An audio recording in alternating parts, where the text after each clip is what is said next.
Office के पहले ही दिन यश ने ऐसा काम कर दिया जिसे देखकर आर्य भी हैरान रह गया। लेकिन यश को खुद नहीं पता कि उसका एक बड़ा फैसला राजनंदिनी के पुराने राज के और करीब ले जाने वाला है। जी हाँ, सब कुछ बताएंगे आपको आज की इस रिपोर्ट में। अगर आप चैनल पर नए हैं तो चैनल को सब्सक्राइब जरूर कर ले। अनु के कहने पर यश वर्धन ग्रुप ज्वाइन कर लेता है। ऑफिस में सब उसका वेलकम करते हैं। आर्य भी खुश होता है कि यश अपनी नई जिंदगी की शुरुआत कर रहा है। लेकिन आर्य अब भी यश के पास्ट को लेकर परेशान रहता है।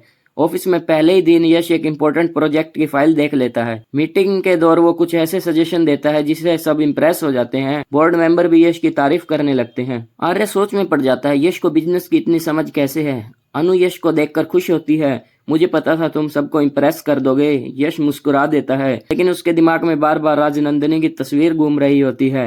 लंच ब्रेक के दौरान यश गलती से ऑफिस के पुराने रिकॉर्ड रूम में पहुंच जाता है। वहाँ बहुत सारी पुरानी फाइल्स रखी होती हैं। एक शेल्फ पर उसकी नज़र राजनंदिनी के नाम वाली फाइल पर पड़ती है। यश उसे हाथ में लेता है, लेकिन खोलने से पहले वहाँ आर्य पहुंच जाता है। आर्य अचानक वहाँ आ जाता है। वो यश के हाथ में फाइल देखकर शॉक्ड हो जाता है।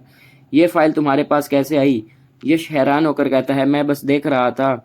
आर्य तुरंत फाइल वापस ले लेता है। उसका रिएक्शन देख यश को भी अजीब लगता है। जब आर्य और यश वहां से निकल रहे होते हैं तभी एक पुराना पेपर नीचे गिर जाता है। यश उसे उठाता है। पेपर में राजनंदिनी की हैंडराइटिंग होती है और उस पर लिखा होता है, यश को सच कभी नहीं पता चलना चाहिए। ये लाइन पढ़ते यश और आर्य दोनों सन्न रह जाते हैं।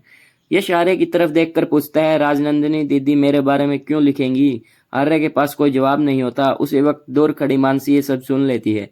मानसी के चेहरे पर मुस्कान आ जाती है। अब ये राज ज्यादा दिन छुपने वाला नहीं। आखिर राजनंदिनी ने यश के बारे में ऐसा क्या लिखा था? क्या मानसी फिर से घर में नया हंगामा खड़ा करेगी और आर्य कब तक सच छुपा पाएगा?